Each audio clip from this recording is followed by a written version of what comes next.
नमस्कार, खबर उत्तराखंड में आपका स्वागत है। मैं हूं आपके साथ लक्ष्मी। बुलेटिन की शुरुआत करेंगे, रुक कर लेते हैं खबरों की। रुक करेंगे इस वक्त की बड़ी खबर की। ये बड़ी खबर आपको बता दें, रुड़की से नेहरू स्टेडियम पहुंचेंगे सीएम पुष्कर सिंह धामी। थोड़ी देर में स्टेडियम पहुंचेंगे उत्तराखंड के मुख्यमंत्री, राज्यसभा सांसद डॉक्टर कल्पना सैनी के सम्मान समारोह में करेंगे शिरकत। राज्यसभा के लिए निर्विरोध निर्वाचित हुई हैं डॉक्टर कल्पना सैनी।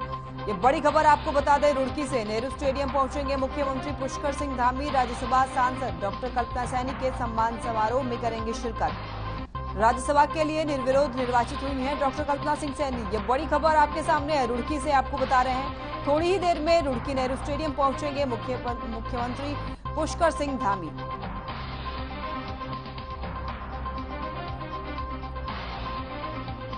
थोड़ी देर में स्टेडियम पहुंचेंगे उत्तराखंड के मुख्यमंत्री, डॉक्टर कल्पना सैनी के सम्मान समारोह में होंगे शामिल। राज्यसभा के लिए निर्विरोध चुनी गई हैं डॉक्टर कल्पना सैनी। कई बीजेपी नेता मौजूद रहेंगे सम्मान समारोह में। नगर विधायक और सैनी समाज के लोग भी होंगे शामिल। ये बड़ी खबर आपको बता रहे हैं, रुड़की नेहरू स्टेडियम पहुंचेंगे मुख्यमंत्री पुष्कर सिंह धामी।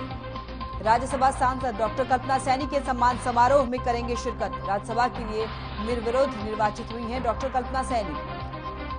कई बीजेपी नेता मौजूद रहेंगे सम्मान समारोह में। नगर विधायक और सैनी समाज के लोग भी होंगे समारोह में शामिल। रुड़की से यह बड़ी खबर, नेहरू स्टेडियम पहुंचेंगे मुख्यमंत्री पुष्कर सिंह धामी। थोड़ी देर में स्टेडियम पहुंचेंगे उत्तराखंड के मुख्यमंत्री, डॉक्टर कल्पना सैनी के सम्मान समारोह में होंगे शामिल। राज्यसभा के लिए निर्विरोध निर्वाचित हुई हैं डॉक्टर कल्पना सैनी।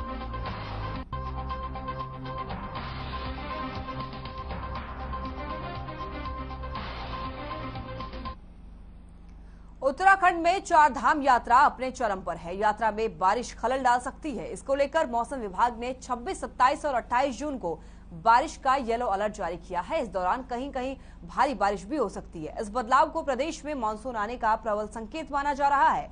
मौसम विभाग के अनुसार इन 3 दिनों में कुमाऊं और गढ़वाल मंडल के पर्वतीय जिलों में भारी बारिश की संभावना है। मौसम विभाग के इस अलर्ट को मानसून का आगाज भी माना जा रहा है और लोगों को सतर्क रहने का निर्देश दिया जा रहा है। उत्तराखंड में बारिश का येलो अलर्ट जारी किया है। 26, 27, 28 जून को बारिश का अलर्ट है। बारिश को लेकर के, चार धाम यात्रा को लेकर के लोगों से अपील की गई है। लोगों से सतर्क रहने की अपील की गई है।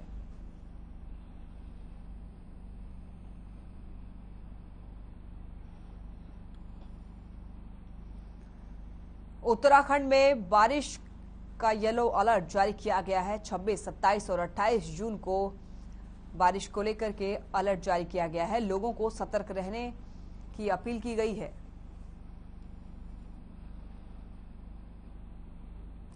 उत्तराखंड में बारिश का येलो अलर्ट जारी किया गया है। 26, 27 और 28 जून को बारिश अलर्ट किया गया है, जिसे लेकर लोगों से सतर्कता बरतने की अपील की गई है। चार धाम यात्रा में खलल डाल सकती है बारिश। मौसम विभाग ने 3 दिनों का येलो अलर्ट जारी किया है। लोगों से सतर्क रहने के लिए कहा गया है।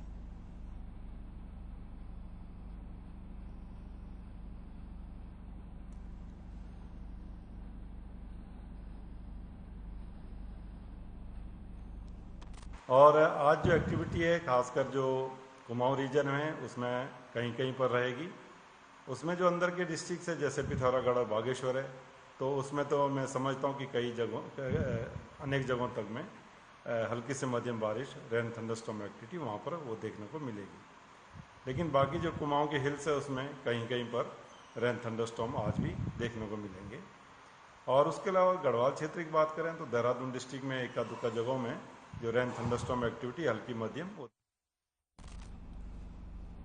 उत्तराखंड में 1 जुलाई से सिंगल यूज प्लास्टिक पर पूरी तरह रोक लगा दी जाएगी। 1 जुलाई से प्लास्टिक का उपयोग करने पर 5,000 रुपए तक का जुर्माना वसूला जाएगा। उत्पादन, आयात, भंडारण, बिक्री और इस्तेमाल पर रोक है। केंद्रीय वन एवं पर्यावरण मंत्रालय पिछले साल ही 1 जुलाई 2022 से सिंगल यूज प्लास्टिक के उत्पादन, आयात, भंडारण, बिक्री और इस्तेमाल पर रोक लगा चुका है। राज्य के 66 निकाय सिंगल यूज प्लास्टिक पर रोक की घोषणा कर चुके हैं। बाकी निकायों को 28 जून तक ऐसा करने को कहा गया है। 1 जुलाई से निकायों को चालान और जब्ती का भी अभियान चलाने के लिए कहा गया है। हालांकि कुछ मामले में कोर्ट ने प्रतिबंधित प्लास्टिक पॉलिथीन के इस्तेमाल पर प्रति पॉलिथीन 500 रुपए तक जुर्माना भी लगाया है। देहरादून में सिंगल यूज प्लास्टिक पर रोक लगा दी गई है। 1 जुलाई से पूरी तरह से प्लास्टिक पर बैन होगा। 5,000 तक का जुर्माना भी वसूला जाएगा अगर इस्तेमाल करते हुए किसी को भी पाया जाएगा। सभी निकायों को निर्देश दे दिए गए हैं ताकि 1 जुलाई से प्लास्टिक पर पूरी तरह से प्रतिबंध लगाया जा सके।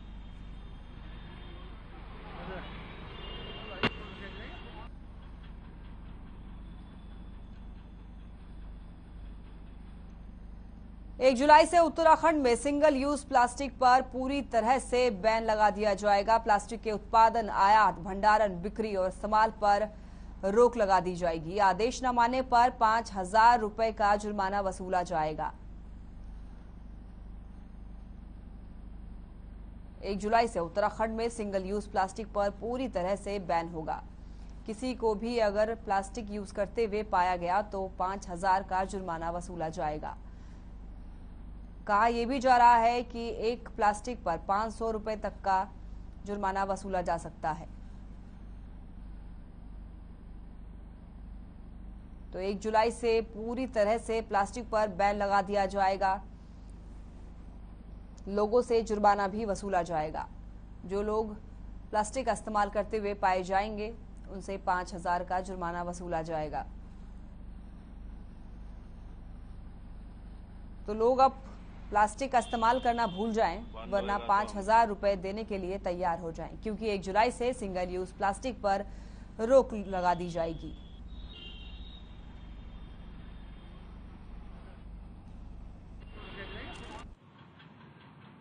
सिंगल यूज प्लास्टिक है वो जो है बंद होनी चाहिए। और पहले भी नगर निगम ने लगातार अभियान चलाकर उसको लोगों को जागरूक करके कपड़े के थैले बंटवाकर हमने प्रयास किया है कि सबकी सहभागिता से जो है देहरादून से प्लास्टिक मुक्त हो। इसके लिए लगातार हम अभियान चलाते रहते हैं। 1 जुलाई से फिर जो है हम सख्ती के साथ इस अभियान को चलाकर और प्लास्टिक को देहरादून से जो है बंद करेंगे, क्योंकि पूरे देश भर में जो है ये अभियान चल रहा है। 1 तारीख से पूरे उत्तराखंड में ये भी चलेगा। देखिए, ये बहुत ज़्यादा पुरानी चीज़ नहीं है। हम लोग बचपन में प्लास्टिक इतना यूज़ नहीं करते थे, ना हमारे सामने था, लेकिन कुछ लोगों के कहने पर या कुछ उसके फ़ायदों को देखते हुए, एक अल्पकालिक फ़ायदों को देखते हुए इसका प्रोडक्शन हुआ और बहुत ज़्यादा ये लोगों की एक आदत बन गई और उसका दुष्प्रभाव हमारे सामने आ गए।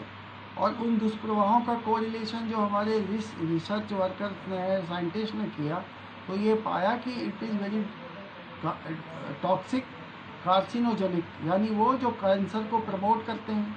और कई ऐसे जो जानवर हैं जिनको जो रोड साइड घूमते हैं खाने की तलाश में, जब लोग ये प्लास्टिक फेंकते हैं उसमें अपने घरेलू सामान जो बचा खुचा खाना है वो सड़क पर फेंक देते हैं, तो वो जो जानवर उसके खाते हैं उनकी आंतों में ये पाया गया कि बीमार हो गए। उन्होंने देखा कि टनों जो है उनके अंदर जो है ये सामान जो पाया गया हानिकारक है। सरकार बैन कर रही है तो बहुत अच्छी बात है। ये पूरी तरह बंद होना चाहिए और मैं इससे चाहता हूँ कि सिर्फ देहरादून ही नहीं, ऑल इंडिया में ये बैंड हो तो ज़्यादा बेहतर होगा।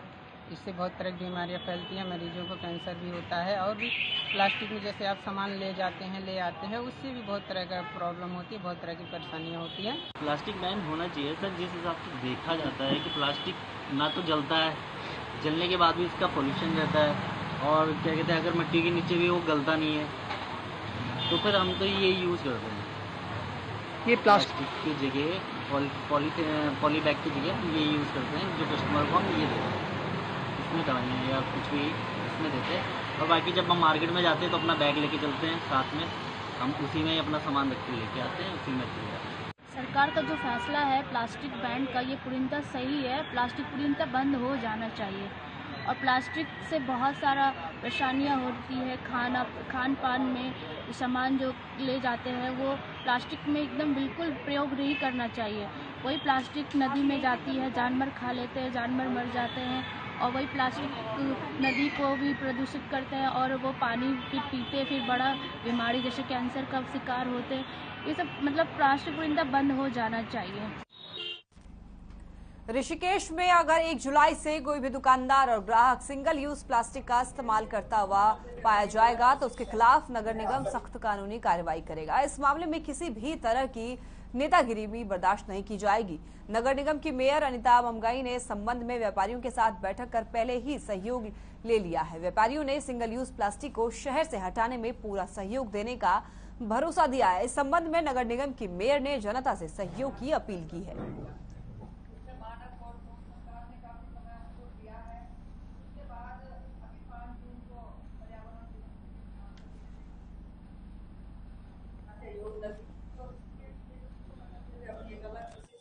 एक जुलाई से सिंगल यूज प्लास्टिक जो भारत सरकार की गाइडलाइन है वो पूरी तरह से प्रतिबंधित हो जाएगा।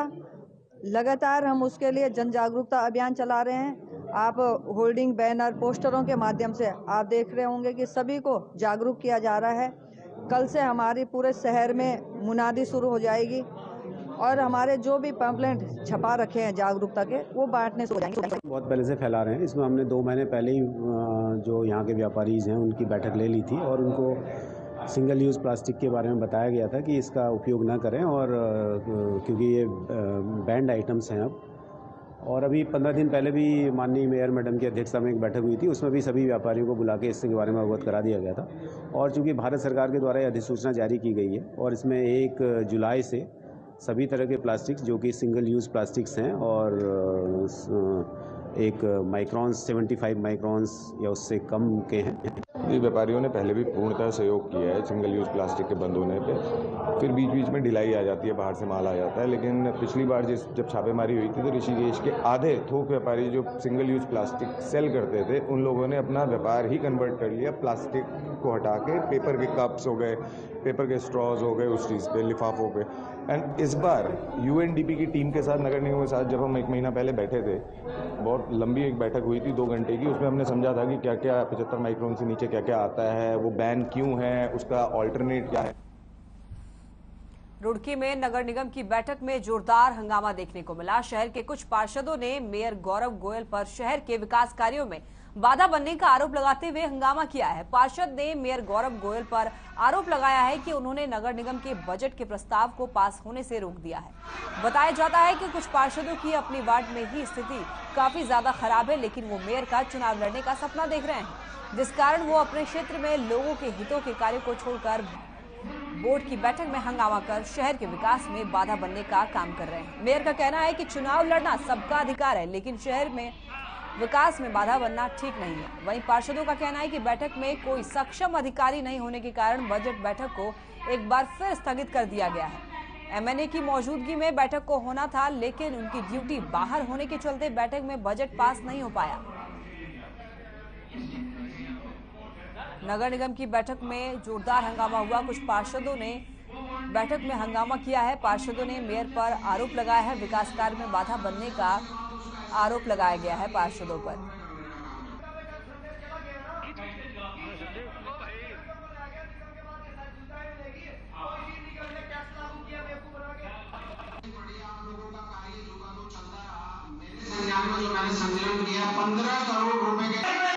बजट को लेकर ये बैठक की गई थी और हमारे MNA मुख्य नगर अधिकारी जो थे वो केदारनाथ में ड्यूटी में होने के कारण वो उपस्थित नहीं हो पाए।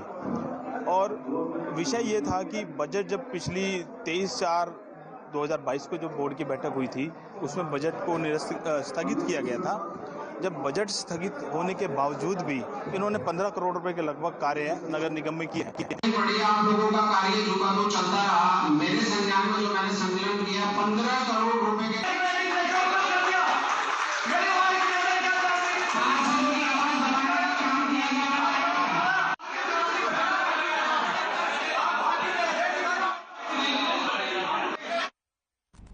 पौड़ी के डीएम डॉक्टर विजय कुमार जोगदंडे पर्यटन कार्यालय पहुंचे, जहां उन्होंने परिवहन विभाग कार्यालय की प्रस्तावित पार्किंग का निरीक्षण किया। उन्होंने निर्माण कार्यों से जुड़े लोगों को निर्देश दिए, पार्किंग को बेहतर तरीके से बनाने का निर्देश दिए हैं ताकि वाहनों को आने जाने में परेशानियों का सामना न करना पड़े। साथ ही उन्होंने कहा है कि पार्किंग के पिलरों को भी मजबूती से बनाया जाए। इस दौरान डीएम के साथ अपर सहायक अभियंता जितेंद्र कुमार, अतुल नौटियाल, जेई जिला प्राधिकरण संदीप रावत, पर्यटन अधिकारी प्रकाश खत्री सहित अन्य नेता वहां पर मौजूद रहे।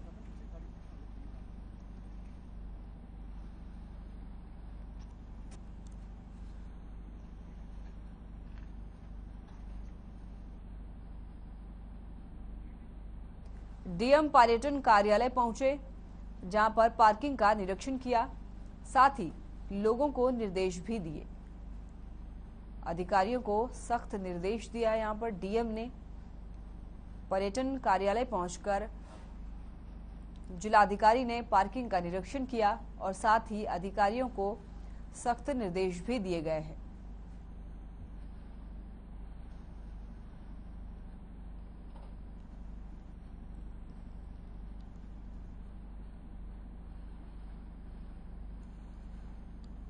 आज 2 स्थानों पर हम लोग जो पार्किंग का निर्माण कर रहे हैं उसका निरीक्षण किया।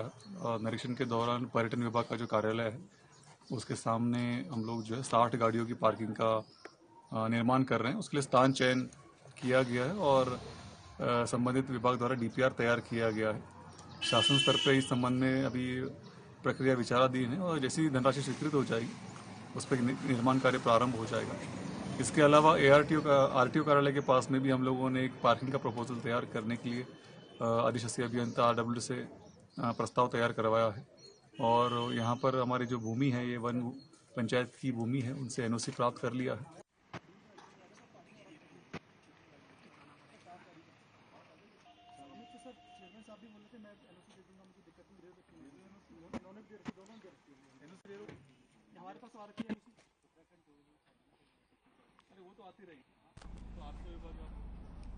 मुख्यमंत्री पुष्कर सिंह धामी के आदेश पर दिल्ली सफदरगंज अस्पताल से मरीज को ऋषिकेश एम्स ला रही एक एम्बुलेंस का मंगलौर के पास हाईवे पर एक्सीडेंट हो गया। हादसे की सूचना मिलते ही मंगलौर पुलिस मौके पर पहुंची और घायलों को रेस्क्यू किया और उन्हें अस्पताल में भर्ती कराया। वहीं हादसे में ब्रेन हैमरेज से जूझ रहे हल्द्वानी के रहने वाले मरीज गोपाल की मौत हो गई।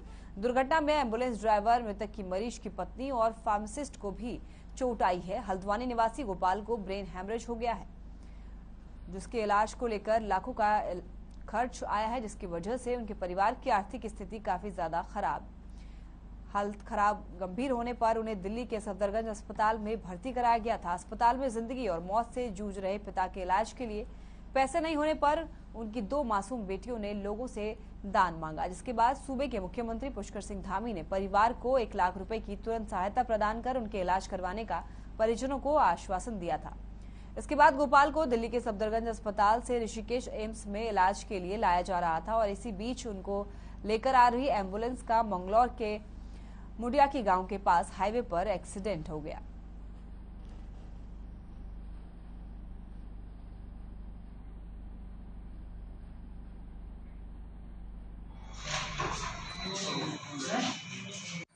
ये मरीज को माननीय मुख्यमंत्री के द्वारा शायद घोषणा की गई थी कि इनका बिल्कुल मुफ्त इलाज किया जाएगा। तो फोर्टिस में इनका सर की सर्जरी हुई थी, वहाँ से इनको एम्स ले आके वहाँ भर्ती करना था और वहाँ से कार्डिक एम्बुलेंस जो हमारी थी कोरोनेशन की वो लेकर आ रही थी। मंडावर के पास में इनका एक्सीडेंट हुआ है ट्रॉलर के साथ में और इसमें ड्राइवर साहब के भी थोड़ा कांच चेहरे पर लगा है, चोट लगी है और खरोंच के काफ़ी निशाने हैं और जो फार्मेसी साथ में थे उनका फ्रैक्चर लग रहा है। अभी हम एक्सरे करा रहे हैं।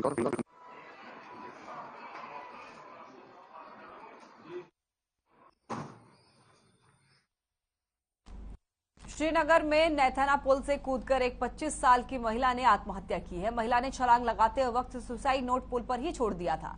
सुसाइड नोट में महिला ने डिप्रेशन में होने की बात लिखी थी और इसके साथ ही महिला ने अपने माता पिता से खुद के उठाए गए कदम के लिए माफी भी मांगी है। जानकारी के मुताबिक महिला जो है वो किरसू ब्लॉक की रहने वाली थी। घटना की जानकारी मिलने पर मौके पर पुलिस पहुंची। फिलहाल मामले की जांच कर रही है पुलिस प्रशासन।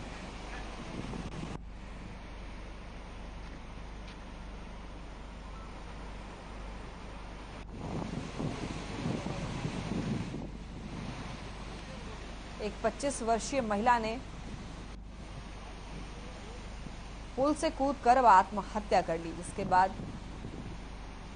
और आत्महत्या करने के दौरान सुसाइड नोट पुल पर ही छोड़ दिया, जिसके बाद पुलिस प्रशासन के हाथ लगी ये सुसाइड नोट, जिसमें महिला ने अपने परिजनों से सुसाइड करने के लिए माफी भी मांगी थी।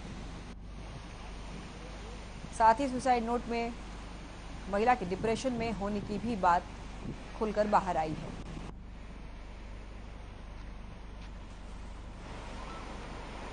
एक 25 वर्षीय महिला ने पुल से कूदकर आत्महत्या की है। बता दें कि महिला डिप्रेशन से जूझ रही थी। महिला ने अपने माता पिता और परिजनों से इस कदम को लेकर के माफी भी मांगी है।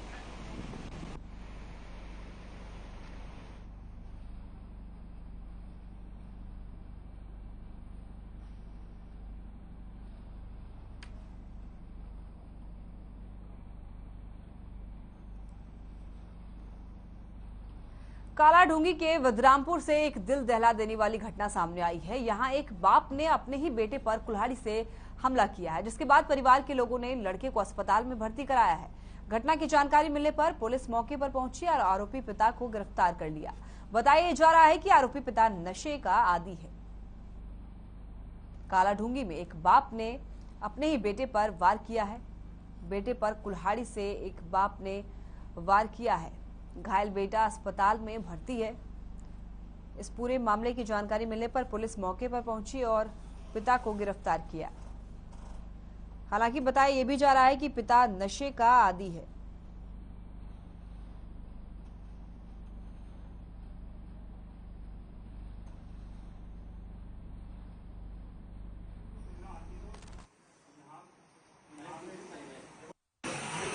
ये बिग्रामपुर चकलवा में नरेंद्र प्रसाद और इनके पुत्र अनिल प्रसाद, इनका आए दिन दोनों में विवाद रहता है।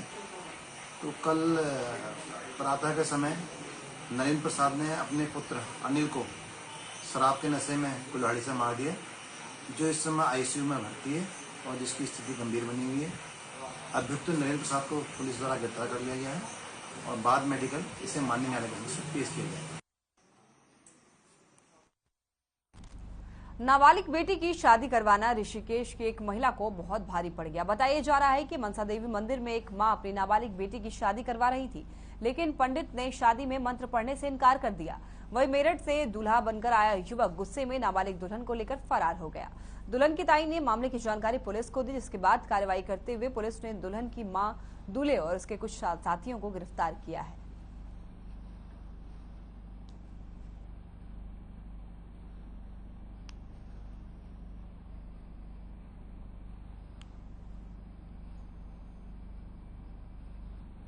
ऋषिकेश में गंगा तट पर बने छोटे से मंदिर में स्थापित शिवलिंग समेत भगवान की 5 मूर्तियों को असामाजिक तत्वों ने तोड़ डाला है। जब पुजारी ने मंदिर का नजारा देखा तो उनके होश उड़ गए। घटना की जानकारी मिलते ही संत महात्मा भी मौके पर पहुंचे। वहीं मूर्तियां तोड़े जाने को लेकर संत समाज और सनातन धर्म के लोगों में आक्रोश है। सूचना पर पहुंची पुलिस ने घटनास्थल का जायजा लिया है और इतना ही नहीं, आस्था पथ पर लगे सीसीटीवी कैमरे की फुटेज को भी खंगाला है। फिलहाल पुलिस गहनता से इस पूरे मामले की जांच में जुट गई है।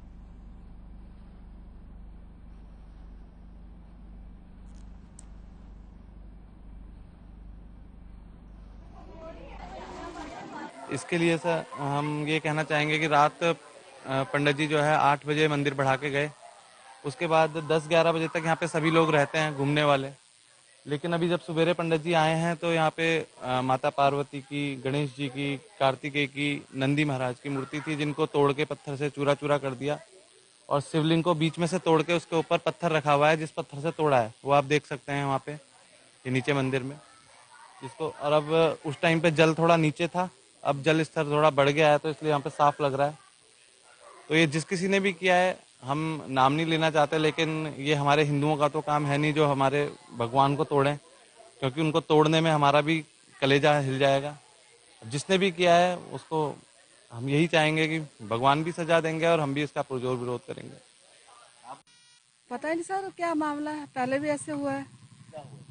पहले भी वो गल्ला गुल्ला तोड़ लिया था पंडित जी का अंदर से, शटर तोड़ के जितनी घंटियां वो तोड़ दी थी। आज वो मूर्तियां 4-5 थी, सब मूर्तियां उखाड़ के फेंक दी, शिवलिंग की और शिवलिंग के 2 टुकड़े करके उस पे पत्थर रख दिया। और सब सुबह 5:30 बजे गए थे हम देखने। भगवान की और पार्वती जी की, नंदी की, सब मूर्ति फेंक दी। 5:30 बजे आए थे पंडित जी बुलाने कि आगे देखो, तब हम गए थे। पता नहीं सर रात का कब का भगवान जाने। मॉर्निंग में रात को ही हुआ है, क्योंकि रात को 11-12 बजे तो लोग घूमते हैं, वॉक करते हैं, और उसके बाद ही जो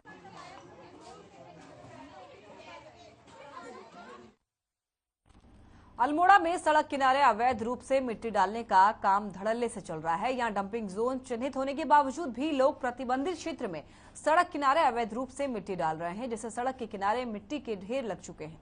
जगह जगह डाली गई इस मिट्टी और कूड़े के ढेर से सड़क दुर्घटनाओं का भी खतरा बना हुआ है, जबकि जिला प्रशासन की ओर से मिट्टी डालने और निष्प्रयोज्य सामग्री के निस्तारण के लिए 3 क्षेत्रों को डंपिंग जोन बनाया गया है। मामले में एसडीएम सदर गोपाल सिंह चौहान ने बताया है कि डंपिंग जोन चिन्हित होने के बाद भी कुछ लोग नेशनल हाईवे के किनारे अवैध रूप से मिट्टी डाल रहे हैं। इसको लेकर पुलिस टीम को भी धरपकड़ के लिए सतर्क किया गया है। यदि कोई वाहन चालक प्रतिबंधित क्षेत्रों में मिट्टी डालते हुए पाया गया तो उसके खिलाफ सख्त कार्रवाई की जाएगी।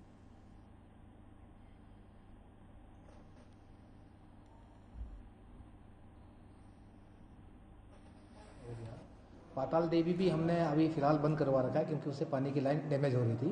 तो फिलहाल हम जो परमिशन दे रहे हैं वो फल सीमा के लिए दे रहे हैं, लेकिन इसके बावजूद भी कुछ लोग हमारे एनएच में मिट्टी डाल रहे हैं। तो मेरी एनएच वालों से भी बात हुई है, उनके तरफ से भी जो आवश्यक कार्रवाई है वो होगी। और इसके अलावा मैंने पुलिस को भी, एसएचओ से भी मेरी बात हुई है कि अपनी जो गश्त वगैरह है रात को उसको बढ़ाएं, और अगर कोई भी अवैध डंपिंग करता हुआ पाया जाता है तो उसके खिलाफ जो भी वैधानिक कार्रवाई है वो अमल में लाई जाएगी।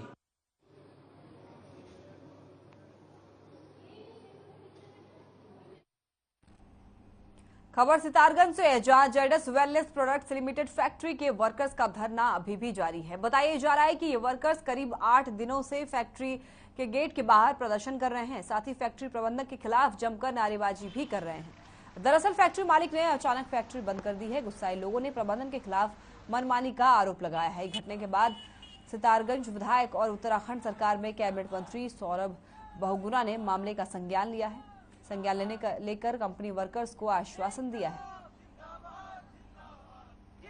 सितारगंज में फैक्ट्री वर्कर्स का धरना 8वें दिन भी जारी रहा।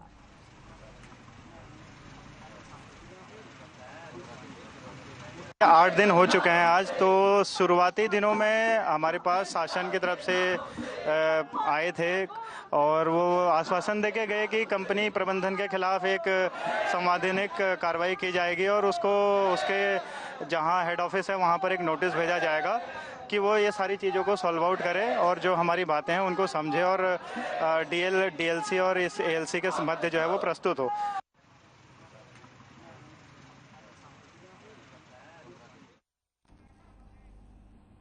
चलिए फिलहाल के लिए खबर उत्तराखंड में बस इतना ही। आप देखते रहें हर खबर। नमस्कार।